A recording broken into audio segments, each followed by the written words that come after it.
Eu tenho ouvido muitos discursos aqui, e existe um ditado que às vezes é melhor ouvir do que ser surdo, mas as coisas têm passado um pouco do limite. Nós começamos os trabalhos na comissão do impeachment, Vossa Excelência ali participou e acompanhou muito bem, e nos portamos com toda a fidalguia possível, com todo o respeito possível à investigada e aos seus defensores. Entretanto, desde o dia do início desse processo, que as agressões não cessam. São agressões de toda sorte. Aqui temos ouvido golpista, fascista, tudo que é tipo de ista, temos sido acusados. Há poucos dias até recebi um Twitter que disseram, um internauta dizendo o seguinte, senador Moca: vocês não vão ganhar uma, porque vocês estão lutando esgrima e eles estão no vale tudo. Mas continuaremos assim, senador Dário Berger. Continuaremos assim porque não vamos diminuir o nível do debate. E aqui, essa casa que já foi, essa tribuna que já foi ocupada por pessoas como Rui Barbosa, como Afonso Arinos e tantos outros, não vamos diminuir o nível do debate. Agora, o contraponto não vamos nos furtar de falar. Hoje, por exemplo, é o dia de cartas, senador Dário Berger. Logo, a presidente afastada que tanto disse que não tinha direito à defesa, que estava lhe sendo cerceado o direito à defesa. Entretanto, quando chega o momento dela fazer a defesa na comissão do impeachment, o que faz ela? Manda uma carta. Justo ela que critica tanto carta, certa vez recebeu uma carta, propagou ela aos 4 cantos desse país, colocou na imprensa. Então me lembrei até de um verso do milionário, do saudoso milionário, né?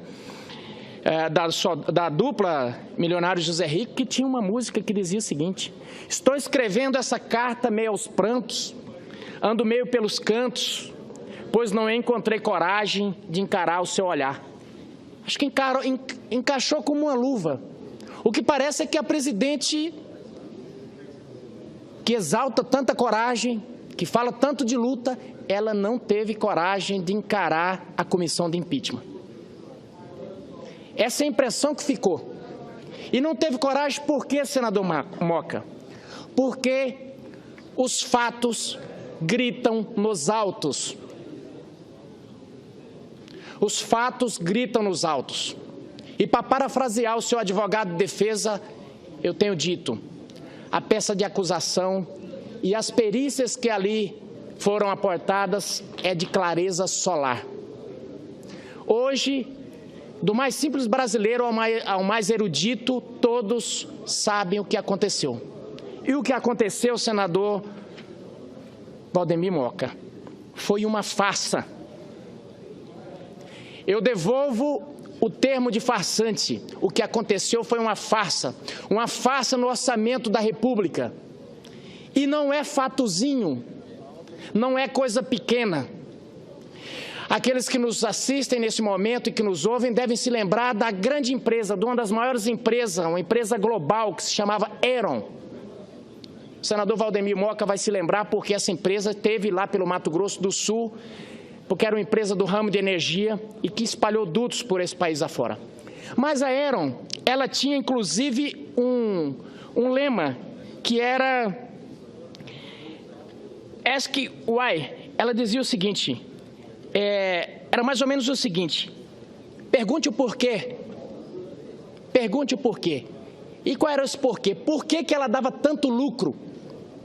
Os seus investidores ganhavam dividendos bem acima do que o mercado pagava. E ninguém sabia por quê. E ela tinha esse lema, pergunte o porquê. E esse governo distribuía, e eu faço esse comparativo porque esse governo distribuiu e se jacta disso, todos que sobem aqui na tribuna, distribuiu pacote de bondades de toda sorte. E todo mundo de repente perguntava o porquê, né? Pergunte o porquê. Ninguém perguntava o porquê, senador Moca. O porquê estava escrito. Usavam o mesmo dinheiro para pagar 2, 3 compromissos. Essa é que é a fácil. Fica muito fácil governar quando se tem dinheiro a rolê. Essa é que é a grande verdade. Então não tinha limite para nada, podia gastar o que quisesse com educação, com saúde, e hoje me surpreende muito alguém falando aqui em legado quando nós estamos em 100º, 31º lugar no mundo em termos de qualidade em ciência e matemática. Esse é o nosso lugar na educação. Que legado é esse? Mas distribuíram bondades, por exemplo, no setor de transportes, que encharcaram o mercado com 300 mil caminhões a mais. Quase enfrentaram uma greve dos caminhoneiros porque o preço do frete baixou. O mercado funciona assim. Mas continuam dizendo que o processo do impeachment é golpe. A lei é clara que um presidente não pode mexer no orçamento, não pode editar decretos se não tiver autorização do legislativo. Mas a presidente deu de ombros para essa lei. A presidente maquiou os balanços, tanto para o mercado quanto para os eleitores. E fica brava quando diz que isso foi uma fraude. Fraude gigantesca, de bilhões. Todo mundo fez, Fernando Henrique fez, Lula fez. Não é verdade. O próprio Tribunal de Contas da União disse, não é verdade, eles não fizeram. Havia pequenos atrasos, porque a pedalada é como se fosse um cheque especial. Se você atrasa 10 dias, até os próprios bancos não cobram juros. Agora, se você atrasa um ano, aí sim virou uma dívida. Isso foi o caso. Não, Lula fez, Fernando Henrique fez. Mesmo que tivessem feito, não justificaria. Agora, tenta dizer que foi um fatozinho, que está sendo injustiçado. Não é verdade. Na verdade, está faltando dignidade na hora do adeus. Falta dignidade, falta respeitar a indumentária do cargo. Aliás, nos últimos momentos, quando saía ali do Planalto, ela transformou aquilo ali num grêmio estudantil. Havia faixas, havia vergonha alheia, era o que nos fazia sentir. Concedo com muito orgulho uma parte ao senador Moca. Senador José Medeiros, Vossa Excelência que tem sido muito atuante na comissão do impeachment. Vossa Excelência certamente há de se lembrar de quando lá esteve o doutor Júlio Marcelo, que é o procurador, junto ao Tribunal de Contas da União, representando o Ministério Público. E lá exibiu exatamente aquilo que ele caracterizou como crime de responsabilidade. Aliás, isso há quase 1 ano e meio atrás, numa audiência pública na CAI. Muito bem, o Tribunal de Contas, que é o órgão especializado para fazer esse tipo de auditoria, colocou, afirmou e reafirmou, me parece por 2 vezes. E aí é que vem uma incoerência. Aí foi pedido lá, pela base da presidente afastada, uma perícia. E aí o plenário rejeitou, foi recorrido, acabou sendo conferido o direito à perícia. E o nosso presidente, aqui, pegou os melhores técnicos, consultores do Senado nessa área de orçamento. E qual foi o resultado? Exatamente confirmou aquilo que o Tribunal de Contas da União. E aí eu vejo a maior incoerência. Eles passaram a contestar a auditoria que eles mesmos pediram. Então isso é que é incompreensível. E hoje, aqui, eu vi, deixando isso de lado, eu vi uma série de parlamentares aqui desfilando. Parece que nos últimos 50 dias, que assumiu o presidente Michel Temer, aí o pessoal resolve falar de banco, resolve falar de taxa de juro, resolve falar de... Parece que em 50 dias tudo isso aconteceu. Em 13 anos não falaram nada. Em 13 anos eles nunca falaram, nunca fizeram. Agora falam em taxar a grande fortuna, em baixar juro e criticar Aí eu pergunto, e esses 13 anos, será que não foi possível fazer? Essa incoerência é que a população que nos ouve ficou incrédula. Não é possível que esse pessoal fale isso depois de ter ficado 13 anos governando e não foram capazes de fazer tudo que eles criticam agora, mas há 13 anos eles não fizeram absolutamente nada para que isso não acontecesse. Deixaram, sim, um grande legado. Quase 13 milhões de desempregados nesse país. Muito obrigado, senador José Medeiros. Eu que agradeço a parte, senador Moca, Vossa Excelência sempre pontual e contundente. A incoerência, ela não para por aí, senador Valdemir Moca. Ela passa, por exemplo, quando vamos para o campo da probidade. São peritos em apontar o dedo. Mas não falam nada de Passadina, de Abreu Lima, de Petrobras, da Eletronuclear, não fala nada de uma esteira de tesoureiros presos. Eu não gosto de apontar o dedo, senador Moca. Pedir música, né?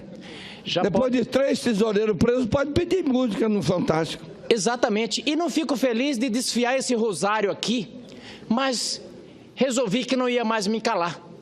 Porque eles não perdoam o argueiro no olho de ninguém, mas não reparam na trave que está no seu olho. Então, senador Moca, para ir finalizando já, o que a gente tem que fazer aqui é o contraponto, porque o governo do presidente Michel Temer tem pouco mais de 30 dias. E aqui eu vou falar, para não dar o artigo 14, o senador há poucos dias subiu aqui e disse que esse governo já é o pior da história desse país. Então, como você avaliar um governo em pouco mais de 30 dias? Nós temos que ter coerência no nosso discurso. A economia, o que se vê é o cidadão já com esperança, vendo que está nascendo um horizonte e temos que torcer para isso. Pensa que essa gente se preocupa com o país? Não. E aí me faz lembrar, certa feita, num debate quente aqui no Senado, eu ainda era adolescente, me lembro do saudoso Antônio Carlos Magalhães, que ele disse: essa gente fala que é pelo Brasil, mas o Brasil desse povo é o dinheiro. Então, quando eu vejo aqui que, na verdade, falava o tempo é pela nação, é pelo Brasil, e agora não estão nem aí para a economia, dá para notar que não estavam mesmo preocupados com o Brasil. Então, adeptos do pior melhor. Eu vi aqui gente votando contra a indicação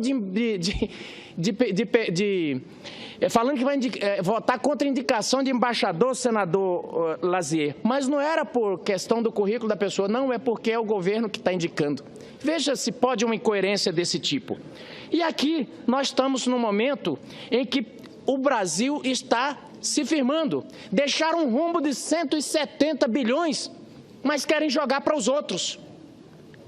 Por exemplo, esses acordos, senador Dario Beck, esses acordos sobre o aumento dos salários dos servidores, foram todos feitos pela presidente.